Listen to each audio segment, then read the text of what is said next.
Now, switching to good work. It's not.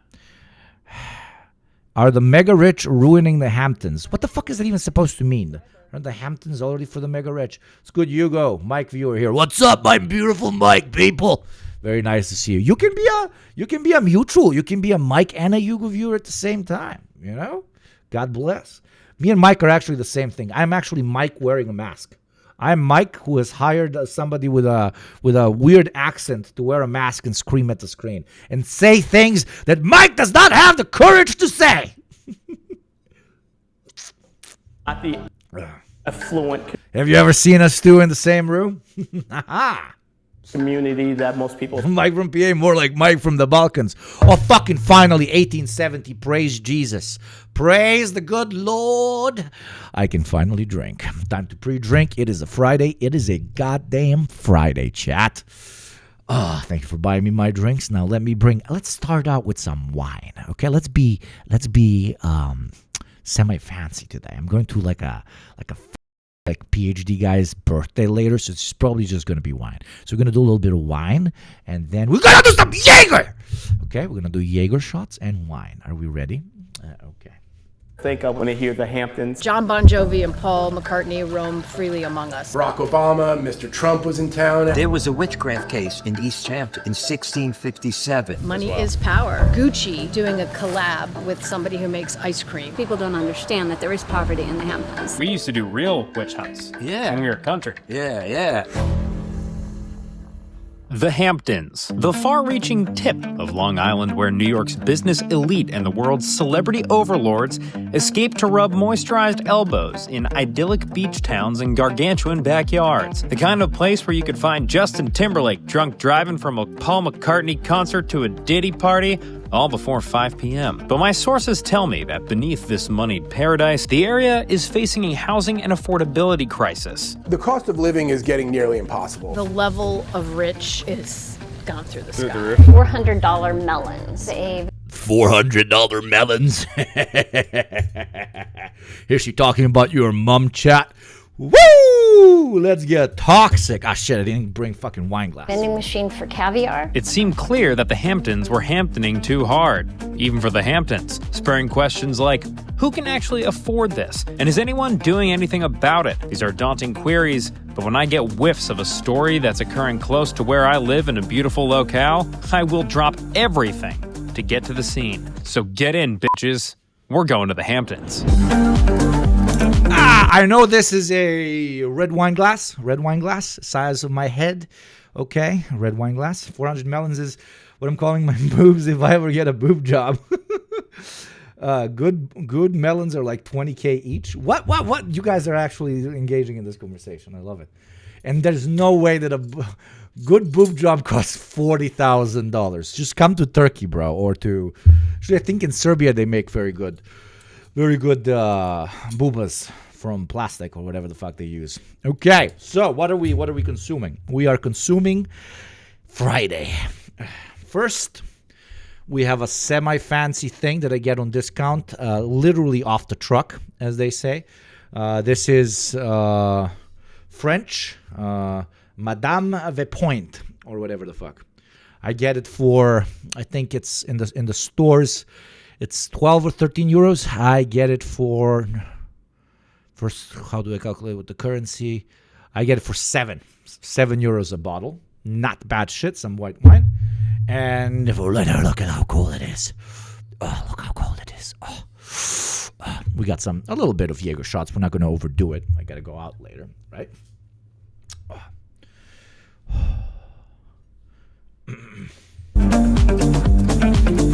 We're celebrating the taxation of the West.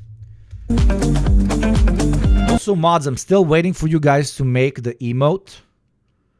Okay, the emote with the Jaeger bomb. Okay, I found a picture of basically a suicide vest, but instead of bombs, it has 2 Jaeger bottles and a bunch of Red Bull cans in the bottom, all combined with cables.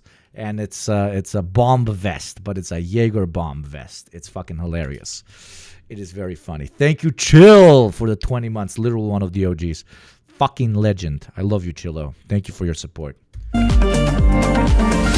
Before this collection of Long Island towns that the guy getting hammered before pickleball calls their happy place became the glitzy Hamptons we know today, this was just a quiet, rural strip of land. It was settled in the 1600s by English folk who made friends with the Shinnecock and Montauk people by promising them that their names would one day be on bars and golf courses. A couple of centuries later, it became an artist settlement, with American Impressionists arriving in the 19th century and pop artists coming in the 1960s. But its deadly combination of bucolic beaches and close proximity to the world's capital of capitalism meant that it couldn't stay a hippie secret forever, which is how we got to today, where the Hamptons are a Yeah, I love how rich New York people like want access to the beach and want the whole like fancy escape, etc., but they don't want to fly anywhere. They just want to literally be able to drive for 35 minutes there, which then inflated the prices of this place through the motherfucking roof.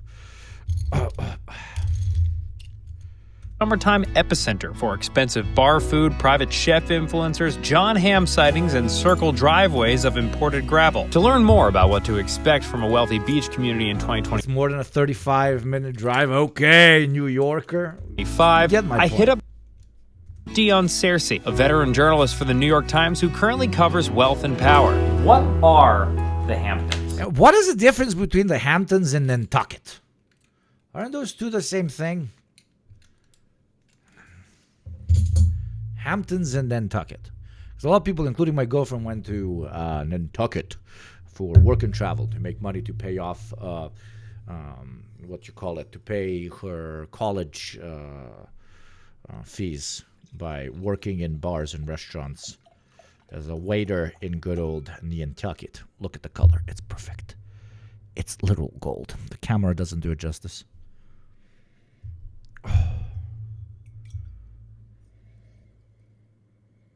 Shh. It's perfect. Cheers, I love you. Nantucket is in Massachusetts. Okay, so it's a bit further down or some shit. The difference are the 1% driving east or north. Okay. I always confuse the two. Oh, this wine is excellent. This is very good wine. This is great wine, but needs to be very chilled to properly unlock it. Okay, let me see. Nantucket, and then Hamptons. Okay. Geography lesson for Yugo. Okay. Hamptons are literally. Okay, dude. No. Hamptons are much closer, yet. Hamptons are much closer. Nantucket is properly out there. I had friends that served, I swear to God, that served on Hillary Clinton's birthday in Nantucket. And they were like, I literally gave food to Barack Obama. And I'm like, guys, you could have done such a fun thing, such a funny thing. Sure, you would have been killed or taken to Guantanamo Bay or something, but it could have been so fucking funny. Which also, the fact that they were let in, that they were just randomly picked up from one of the restaurants where they worked in Nantucket proper, means that, what the fuck are these intelligence agencies doing?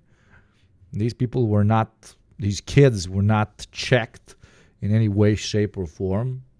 They were like, yeah, they checked us for weapons, but, there was fucking knives absolutely everywhere.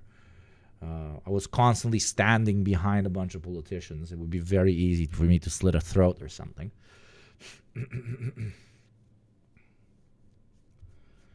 Yeah, pretty crazy. Imagine one day you're at your shift, and then the next day they're like, oh, yeah, you got to go to this secret place. There's going to be a bunch of politicians there. And you're like, oh, who? I don't know. Barack Obama, Hillary Clinton, Bill Clinton, a bunch of celebrities for a birthday. I'm supposed to what? Pretty crazy.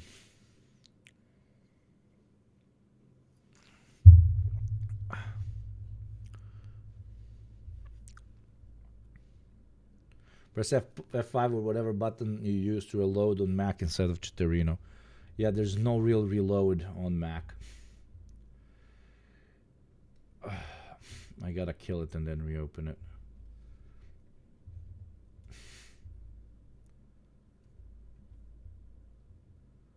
Oh, we got it. We got it. We got it. Chat. Check this out. Check this out. Check this out. Check this out. Thank you for your work, chat. Boom. Literally boom. Look at him. Look at him. Look at him. It's sick as hell. It's so good. It's so good.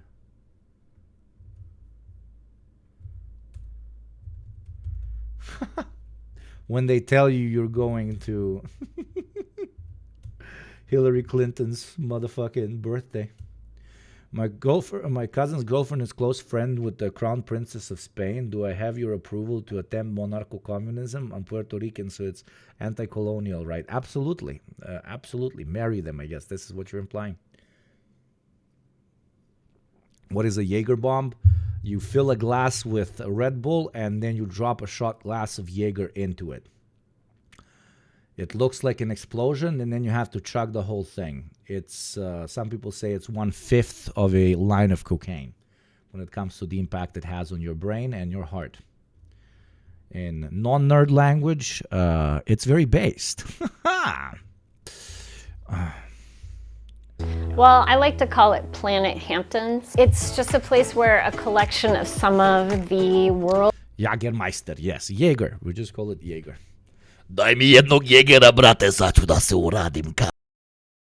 Thank you to all the subs that just came in. Thank you, Chillo. Thank you, I know some stuff. What do you think about Sarah Steen Lubrano? Good analysis. I might not be Sarah Stein Lubrano. Dude, very interesting. I ordered her book. Very, very interesting. I saw one of her takes on TikTok. I reposted her on Instagram stories. Her parallel of fuckboys and basically the capitalist economy and how everything has become a transaction.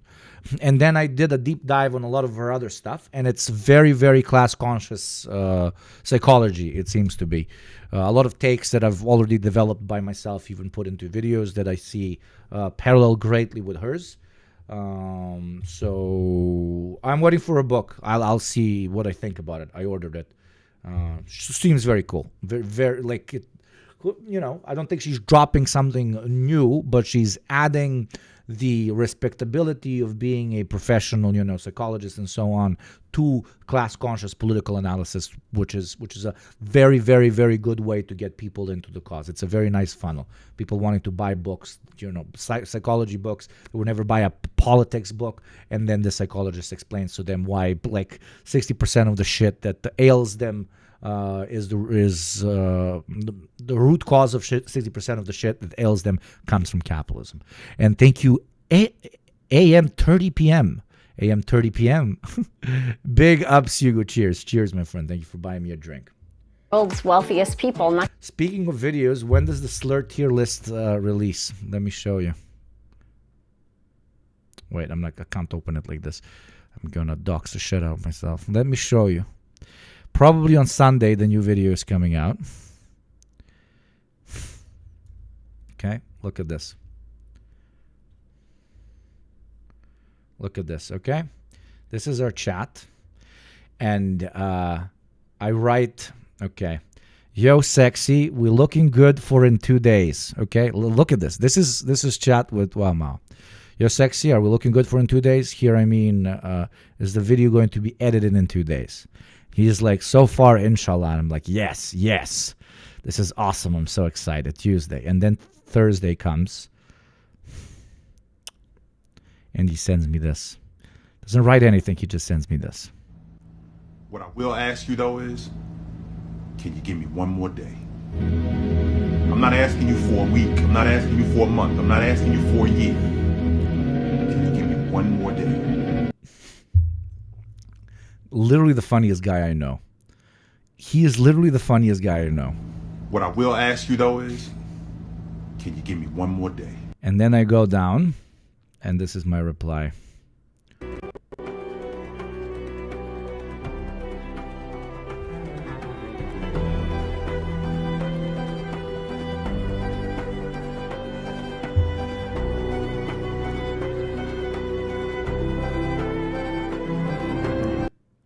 And then I write 2.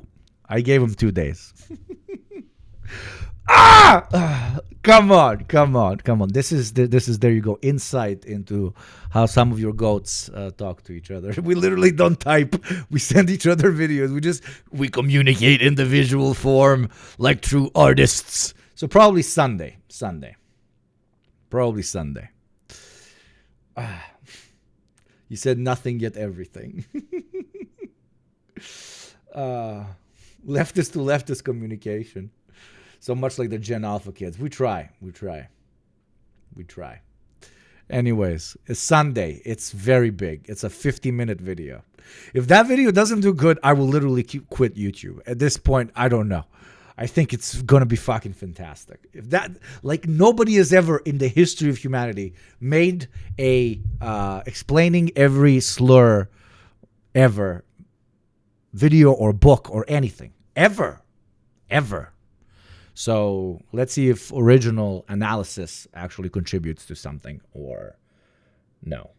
Not just New York's wealthiest, but the world's wealthiest people hang out in the summer. We call it Planet Hamptons. It's just a place where a collection of some of the world's wealthiest people, not just New York's wealthiest, but the world's wealthiest people hang out in the summer.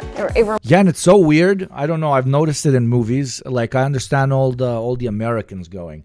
But then there's a certain level of, I guess, internalized Orientalism. And a lot of, like, rich Arab families, rich Chinese families, rich South Korean families, rich Japanese families, like billionaires and shit, also want to buy a house in the Hamptons because in the Hamptons they will have access to the rich people from the real world, from America. You know, we want white billionaire friends. We have too many Arab and Asian billionaire friends. We want American billionaire friends. Reminds me kind of when... Very strange. It's a very, I don't know, strange vibe around the whole thing. Those cruise ships dock and people pour off, but all these people are like wearing all white and or have really toned, shoulders and abs and that kind of thing. It's sort of the epicenter of where everything happens. There are political fundraisers, there are galas, there are just cocktail parties. A lot of young people go out there. It really feels like a pilgrimage of, the wealthy that go out there. In the Hamptons, do they pronounce it gala or gala? They say gala. They say gala. Yeah. Okay. And with that, Chat wants to know if you say the slurs. Some of them, yes. I had everything I needed to know. Others, we have found an interesting way to get around. So I set off for the Hamptons. And was then... I don't know, an Asian slur about Finnish people that is Asian Swede. I'm going to say Asian Swede. Okay? Slurs that have a very fucked up modern connotation. We found a way to both say without getting banned on YouTube and without us actually saying them because it would be problematic. Immediately hit with bumper-to-bumper traffic. Oh, a lot, like a shit ton of leftists are going to hate that fucking video because they think that certain topics should simply not be touched upon, and that is somehow intellectually valid or dialectical. That's fucking idiotic. I should have anticipated this. The traffic is a common Hamptonian complaint, as I've heard from the Real Housewives of New York's Bethany Frankel. I'm the one who is glued to the Hamptons, and you can't drag me out. This summer, all the videos people are posting about the Hamptons being off, the traffic is suffocating. Oh my fucking God. Preach, Queen. And while I can't I just saw an alien because that lady's life is very different to mine. confirm that the traffic does actually blow, I did eventually make it to the land of abundance, where I immediately went for a stroll on the America, a country where even for the super wealthy there is no good infrastructure. What the hell?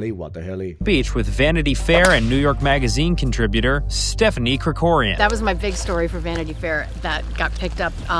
Rich people of the Hamptons have a new headache, even richer people. You can buy trees.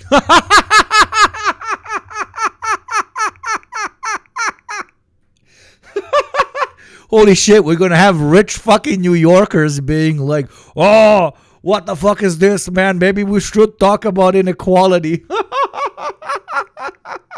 Fire headline. I like this lady. $150,000 to $200,000 per tree. It's 50% of that to plant that tree. So you're looking at $250,000 for a tree. A money tree of sorts. It is essentially a money tree, but the reverse. But is that a new thing, or has that always been the case in the Hamptons, where you're like, look, yeah, of course we got rich people, and then we have like royalty. The level of rich is gone through the Through sky. the roof? Yeah, there's just nowhere to go. There's nowhere for people to live. And that's what I mentioned earlier. I find it very weird that international billionaires want to come to the Hamptons. It's self-orientalizing. If I was, I don't know, for example, if I was an Indian billionaire, I would immediately be an Indian nationalist. Because the next game that I would like to play, if I looked at the whole world as my playground and I did not include any ethics, in my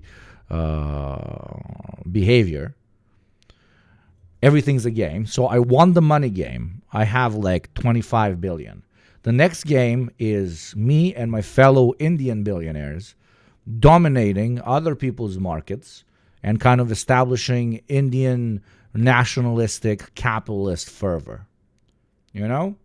I would compete against them. I would hate Chinese billionaires. I would hate European billionaires. I would hate American billionaires. But there is a sense of, as I said earlier, self-orientalization that does not escape even the wealthiest in the developing world, where they think it will give them access to white friends, rich white friends. It's a very, very interesting social contradiction. Stephanie made it clear, outside of the ritziest Why folks not like Engels? Because I said if I was an evil piece of shit billionaire, right? Like not... in town, people were struggling to keep their head above water. I simply had to burrow deeper into the community's business circles. And folks, you burrow deep enough, you're gonna find a guy like Gavin Menu, the chair of the East Hampton Chamber of Commerce and co-publisher of many local newspapers. We don't throw around the word crisis or disaster lightly, but that's exactly what it is. I think that the crowds here this summer, we have a joke that we say it gets worse every year, but it actually does. And I think that... Are you referring to us visiting? Partially, yes. There's always been sort of a tension that our population booms like it does, and there's so many people here and our roads are overcrowded. And at the same time, it's what supports our economy. So, you know, a business owner might say, boy, the roads are busy, but so is my restaurant, or so is my store, or so is my business. So the tension has always existed. I think that it's gotten worse over the last decade or so because of that cost of living is making it that local people feel they can't stay here any longer. I got one question for you. You want to live your whole life naked? Well, if that answer is no, then you should consider investing in Surfshark VPN. That's right. I ensnared you. VPN's very good. Buy VPN, yes. I like no VPN stuff. Yeah. Ethical react. But surely this is just how resort communities like the Hamptons have always worked, right? Rich out-of-towners come and disrupt local life. That's certainly what I like to do when I go on vacation. So I took my kids to It's incredible. Rich out-of-towners, rich colonizers come, kick out the natives, then their art class starts populating the area. Then the super rich people from the urban areas realize that it's very beautiful. They come, they buy out the artist colonizer class and replace them with basically just vacation homes for the summer and for the warm periods of the year, the vibe periods of the year. And then you give it another couple of decades and even richer foreign billionaires come and they buy out the local billionaires and then colonize that part of the land for themselves. Isn't that fucking hilarious? Contradictions, am I right? Thank you, Joe One, very much. I want to live life naked. What the heck? Okay, Joe One, do your thing, my friend. the East Hampton Historical Society for some context, left him in a hot car and did an interview. People were coming in Thank you for the 11 months, though. here before the Civil War, but what happened? Wall Street. When Wall Street blew up, that, I think, has accelerated the pace of development out here. Hugh King is the official town crier of East Hampton, a former teacher, and a lifetime resident of the area. He says that the affordability problems out here are only going to get worse. The pandemic, accelerated How the fuck does a teacher afford to live in the fucking Hamptons? That's insane. some of these people leaving the city and then getting a house out here instead of renting, buying. And of course, they could afford the extremely high prices. In 2019, the median price for a Hamptons home came in at around $960,000. After the pandemic, it was $1.3 million, and today it's over $1.9 million. And it wasn't always this hard to get housing here. I was getting a haircut in Augie's Barbershop on Newtown Lane, okay? Guess what happened? I bought a building lot in Springs for $2,500 and had to pay him $50 a month. And that's how I got my first house. We need apartments here. And Holy shit, 2,500. Oh my fucking God. He bought a fucking place for 2,500 bucks. we're not going to get them. It's too late. That ship has sailed. Why is it sailed? I mean, is that just because of zoning laws? Or? Yeah. Zoning laws. There's no land left. If you look in the store, what's the one sign you see? Help wanted. Help wanted. We're going to be losing doctors, I think, out here. Most of the school teachers don't live in Navigant where they teach, or East Ant where they teach, or Springs. They live up the island. There you go. Another beautiful contradiction. That's why I wanted to watch this video. Is like the capitalists and their drive to pretty much have all the wealth of the world for themselves will leave them without any access whatsoever to some of the services that they really, really want, in particular parts of the country that they quite literally spend so much money on that nobody else can afford to live in. So yeah, you have a lot of money and you live in the fancy fucking neighborhood, but there's no fucking doctors that can afford to live in the same neighborhood. This, of course, the capitalism has found a solution to this contradiction. What is it? Come on, you're not stupid. It's my girlfriend, my fiance. What did I mention earlier? Experiences with the Hamptons, with the fucking, what do you call it? Nantucket. They just outsource. They bring in seasonal workers that they underpay massively, and the seasonal workers want to do it because that money for that their part of the world is a lot of money. They're just going to outsource. Yeah, wage slaves. They're going to get around local labor laws through that, and that's pretty much it. And everything else they're going to automate. Thank you, Eagle M16, for paying your taxes, my friend. Thank you very much. Another proud second and third worlder paying their taxes as the Westerners continue to ignore their call to duty. I wouldn't call it self-orientalizing because you're not fetishizing your own cultures. You're not fetishizing your own cultures and exacerbating them to attract white friends. It is self-hate. It is internalized racism that colonial powers have instilled in us, that for us as, like, for example, an Arab rich man to be considered just a rich white man and not a rich Arab man, he needs to get closer to white people like at the Hamptons. Beautifully put. I understand what you're trying to say, but I don't think it's the same as self-orientalizing. It is more so internalized racism, internalized colorism. Yeah, I mean, you know better than me if it's that would be extra fucked up if the contradiction is even heavier. The reason I use self-orientalization is more directed towards the idea that they thought that true culture is only Western culture, and that once they become rich, they will be able to buy their way into true culture. True, the same way even during the colonial era, people from the colonies that made a lot of money, usually through participating in colonial extraction together with the imperialists. Once they made a lot of money, they would want to move to the imperial core because that is how they felt they were finally going to be accepted in high society. No matter how much money you have, you're never going to be, quote unquote, one of us. So that continuous drive leads them to there, which is Orientalist. I believe the term is correct. And, self-hate is a part of Orientalism. I mean, that's what it leads to. Orientalism, self-orientalization eventually leads to self-hate because you start genuinely believing the, in this case, white supremacist Western analysis of your culture and way of life as backwards. So yeah, I guess that's the next stage. I agree with you, absolutely.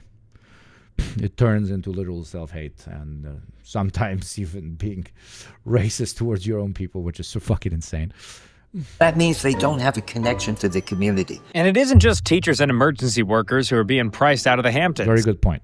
It's the folks in the working class that make a resort community function. Landscaping, construction, pool maintenance, tennis court maintenance, and so forth. Mayor Mullen is Like the goalposts always get pushed.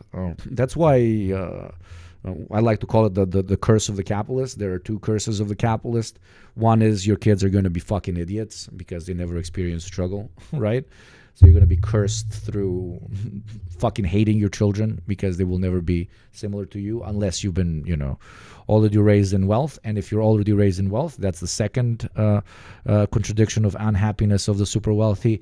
It's the constant fighting between those who were born into wealth and those who they look at as inferiors who have, quote unquote, managed to work their way into wealth. They managed to extract surplus value into wealth, but you get my point.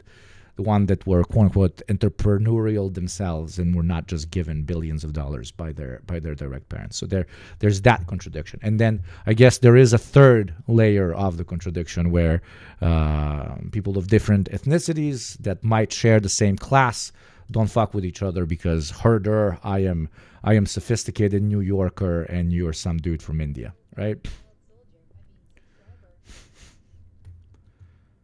Thank you, Detrius. Thank you very much.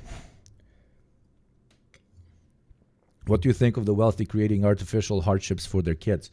It's a LARP. It's a massive LARP, but if I, again, distance myself from my anti-capitalist perspective and put myself in the shoes, for example, of a super wealthy capitalist whose entire goal in life is wealth accumulation for my family. So my family unit is the only thing I define as my community. Everybody else is competition. I would artificially create hardships for my kids. Because if I want them to continue my wealth, they need to actually be able to understand the value of the money, because if they do not understand the value of the money, they can go in two directions, right? You want to corrupt them at the end of the day. If they don't understand the money, the value of the money, they will choose not to dedicate themselves to the grind and, make more capital from capital. So they'll just be, jet-setting kids going around living their best life. You don't want that. You want them to continue your quote-unquote legacy. And the second is, even if they want to continue their legacy, they really want to make daddy proud, they're not going to have the skills, because a lot of the other capitalists they're going to be fighting with are going to be a lot more cutthroat because they have more to lose, unironically. So, yeah, if I was a capitalist, I would absolutely create artificial hardships for my kid.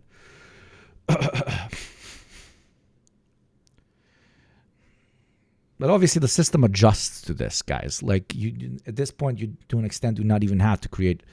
You can create such financial power around your children that you can kind of make sure that at least for 2-3 generations they don't go bankrupt, right?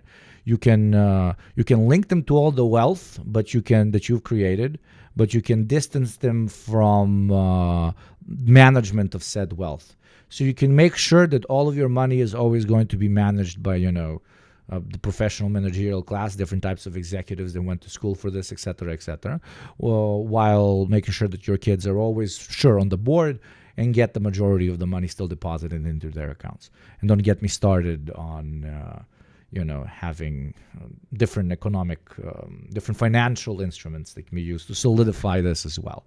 It is ever more difficult, decade in and decade out, for rich people to lose money generation in and generation out. I mean, it's a statistic reality as well. I have a video called Will Making More Money Going to Make You Happy? And there I go over statistics of just how rare it is for second generation or even third generation super rich people to end up losing the money. Once you have capital, the game is very much easier. Much easier. Don't believe all that borderline propaganda of like, earning your money is difficult, but keeping it is harder. No, it is not. No, it is not.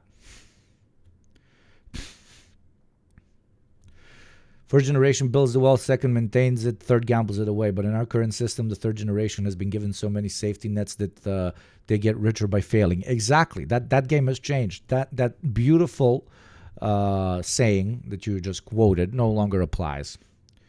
There's also something uniquely shitty about being a billionaire in the third world, made out of exploiting the labor of the third world and then using that wealth to live a bougie life in the Hamptons. Like, not only are you capitalist fucking shill and a traitor to the people, how you engage with these systems, but also shitty ass takes and bullshit McMansion in the Hamptons. 100%.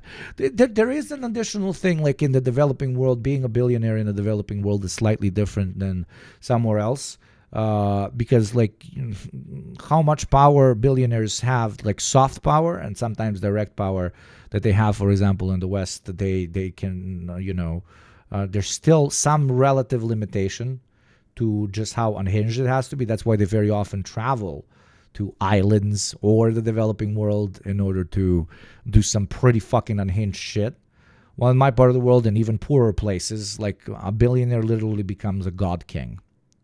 You can unironically just hire like 5,000 manservants and like 2,000 special forces guys to protect you all the time and become a god in your own right.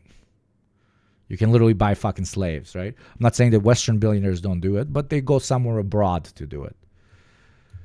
So the sense of power domestically is a little bit different in countries where, there's no systems in place to protect against that. But even those eventually get tired of, just being a dominant superclass domestically, and the self-hatred and so on, self-orientalization starts playing a role, and they're like, okay, what's the next game? The next game is trying to be respected by other billionaires. And that's when they go and buy a mansion in the Hamptons.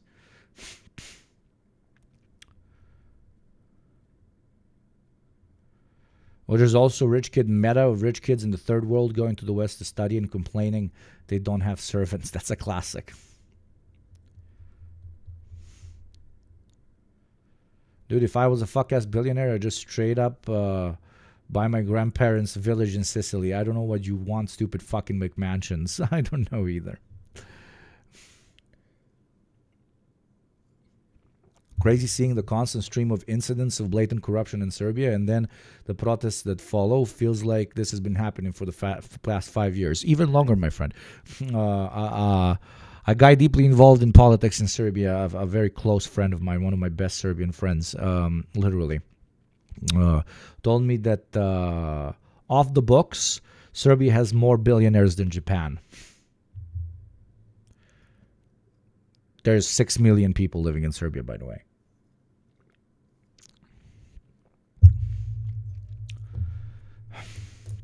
Because you have not only access to surplus labor extraction, but you have access to the direct siphoning of tax money and money from the state, which also happens in the United States. Don't get me wrong; it just on steroids when it's a small country.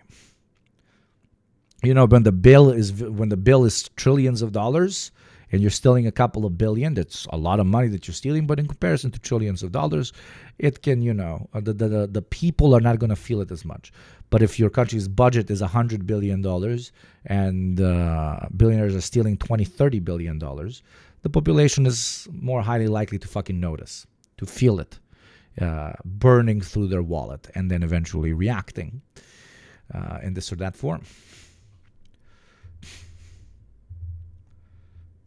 The founder of Hamptons Community Outreach, a nonprofit fighting poverty in the Hamptons. A lot of the people that we work with, what we see is that many of them do landscaping from May to October, and then October comes, they get laid off. Yeah, there you go. Like, I have a shit ton of friends that went to these particular places and doing this. They bring us in. They give us these fucking visas and they bring us in. What's very funny is I think that Donald Trump banned those visas. I think Donald Trump made it extremely, extremely difficult for college students to get those visas. Borderline impossible. So I wonder who the fuck is going to cut the grass and serve them in restaurants. And then because they no longer have a paycheck, they move into the woods. And then they struggle to survive from October to about April or May. Jesus Christ. When they get hired again. You see sleeping bags, some have mattresses, and then they're tarps. Fuck, I fucking hate this fucking... above these mattresses or sleeping bags. And then typically you will see some food, you know, like laying around. Sometimes they've created a little makeshift kitchen with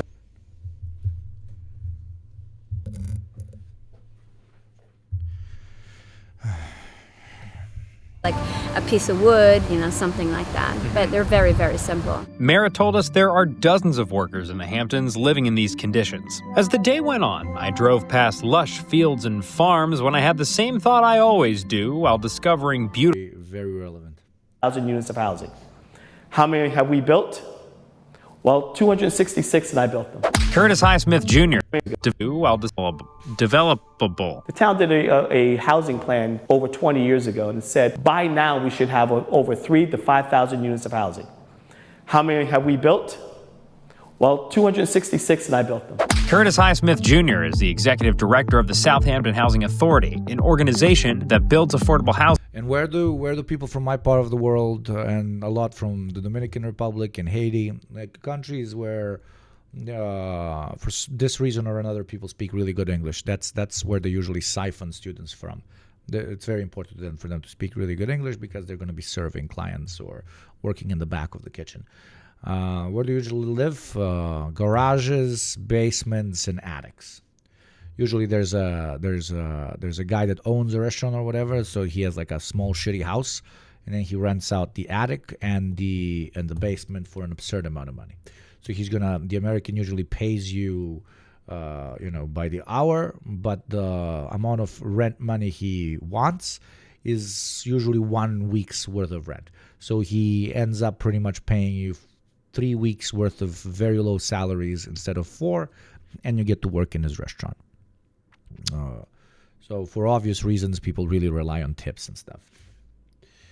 In the Hamptons. The affordable housing he builds is affordable by Hampton standards. Curtis's goal is to bring in middle-class folks that earn 60 to 80% of the area's median income and play important roles in the community like EMT or teacher, and not just kinda knows Bon Jovi's son's friend. He showed us around a few areas, one of which was Sandy Hollow, a 28-unit complex he built in Southampton, but not without servants' quarters.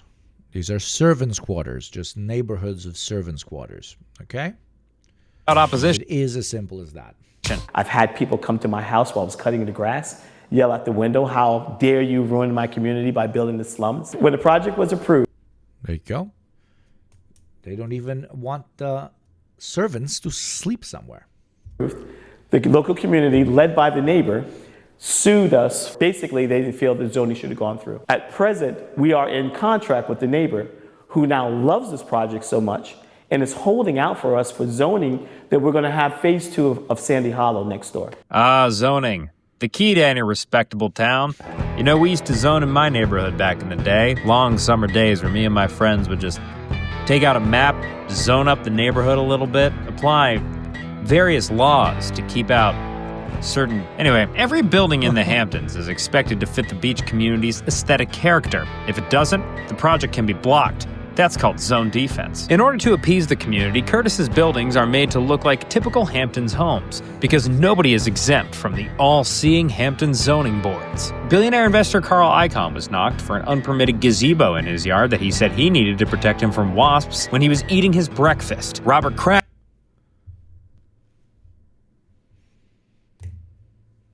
has been battling the town of Southampton over a $2 million elevator, and current Secretary of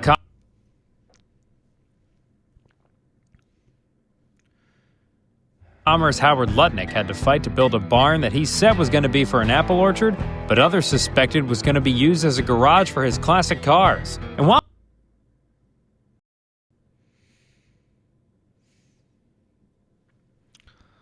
Southampton has made a more concerted push to fund affordable housing since 2022. Power levels, chat. Power levels. Land is hard to come by, and much of it has been bought and preserved from building by the town. It was given to us by the county of Suffolk. They appraised for $1.4 million. We sold them for $300,000 each, and we got a $50,000 down payment assistance. The individuals that were selected for each one of these homes was a teller, local teller. Oh, that's so funny. Earlier when we were looking at them, okay, when we were looking at the servants' quarters, sorry, I'm Balkan-brained, okay? Servants, no, not this part of the servants, no, this part of the servants' quarters, right? I was like, normal people car, normal people car, normal people car, normal people car, normal people car. This is a fucking Range Rover Defender, not a normal people car. I was like, Jesus, I guess they at least pay some of their servants well. It's his car.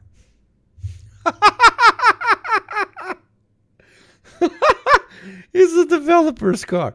I mean, low-key, this developer's fine. Sure, he's making money, but he's making, relatively affordable for the region places for them to live. I don't fucking know. Out of all the fucking demons in this city, I'm not going to start shouting at this dude. But still, The number one. The number one. According to who? According to the world. And so... A little defensive on the beach fact check, huh, Curtis? I mean, sure, he's doing solid work for his community on the housing front, but why try so hard to stop an investigative hound like me from seeing if Cooper's Beach was really the number one beach in the world? Cooper's Beach, which is, by the way, the number one beach in the world right now. The number one. Number one beach in the world next to an ocean where the water, by the way, for those of you who have only swam in the ocean, sucks a fucking donkey dick. The number one. According to who? According to the world. According to the world. According to the world. Then it hit me. That was the one thing I kept noticing about these goddamn locals I spoke to. No matter how much people like me were coming in and adding to the traffic, buying up the real estate and driving up the price of melons, they still loved their community. We love living here. It's an absolutely beautiful, spectacular place. Many of us don't think that the place is real. Yeah, the restaurant / bar owner loves it because he can charge $20 per beer. That's why, Overrun or anything along those lines. But the challenges are real. We love that people come and visit us. We need people to come here. But there's challenges, and you got to be respectful of that. No matter what your day is like, no matter what you've been through, you can go down to that ocean and walk along that water. My parents used to drive down to the ocean and navigate it every night and just look at it, make sure it was still there. I mean, look what we're doing. We're trying to keep history alive and trying to remember the past. But if I was going to get a real sense of how locals felt about the John Hamptons, I had to go to the one place all unfiltered opinions come from: the youth. People will talk about how bad it is with all these people coming out, but I love it. I bring so much excitement out here, and it gives opportunity for the newspaper. Billy and Harry are a couple of high schoolers that started the Ditch Weekly, a local newspaper in Montauk written by local kids. I walk on the beach and I see everyone just on their phones. Everyone's coming out here spending so much money to be in the Hamptons. This is where everyone wants to be, and no one's looking up. This is something that brings the community together. It gets kids going. All right, Billy, well, thank you so much. We're starting Jaegers, by the way. We are starting Jaegers at... Should I be greedy? At what number should we start Jaegers? At 18.95. Let me be greedy. At 18.95. It's Friday. Those of you who enjoy spicy drinks, whip them out and join me. It's pre-drinking Friday. My favorite type of stream. Am I going to fall off the chair or not? We shall see. Thanks for showing us around. You got any other plans today? How about you help us with our paper route? Sure, why not? Let's do it. Just like that, I found myself at the behest of a teenage boy, doing his paper route and running up and down various driveways of local Hamptonites. I would if I didn't just wake up. Weakness! We have spotted weakness! I'm kidding, please don't. And it was during our little tour handing out the ditch that I realized this was really the summer that changed everything. Billy went on to become editor of the New York Times. He runs the Gray Lady now with an iron fucking fist. Hugh is still at the Historical Society, bragging to tourists about how cheap that house he bought was. Gavin saw Sylvester Stallone at J. Crew last week. He didn't say anything because he knows how to be cool in that situation. The Hamptons have become legally zoned as a foreign nation, ruled by Bethany Frankel, in which it is... That's low-key, really. I love that call-out. I love that call-out. This is unironically me. I don't know, 3 weeks ago, I was on the beach, and I'm ordering Aperol Spritz, and there's this famous local actor next to me. And I notice him, and he's ordering as well. And I'm like, I'm just not gonna say anything. I'm just gonna get my drink. Even though I recognized you, I'm cool like that. I'm not going to do anything. There you go. I'm cool like that. I hang out with celebrities 24/7, baby. Their name is Sakim and JT, and they're probably more popular than you actor cunt. And then I went passive-aggressive in my brain, and I left. I'm cool like that. Legal to be anything other than a billionaire. Classy nod, toast, and smile, yeah. All their landscapers are Tesla robots. Their number one export is brand activations, and they have recently waged bloody... Well, there you go. This is very... good work always does very good analysis. Okay, this second joke part is very good. Anything because he knows how to be cool in that situation. The Hamptons have become legally zoned as a foreign nation, ruled by Bethany Frankel, in which it is illegal to be anything other than a billionaire. All their landscapers are Tesla robots. Their number one export is brand activations, and they have recently waged bloody war on Key Biscayne. Harry went on to become a professional surfer. And me? Well, for good work, I'm Dan Toomey. Good work, did. Good work, as always. Good work doing good work, as always. As always. We will all go together when we go. What a comforting fact that is to know. Universal bereavement.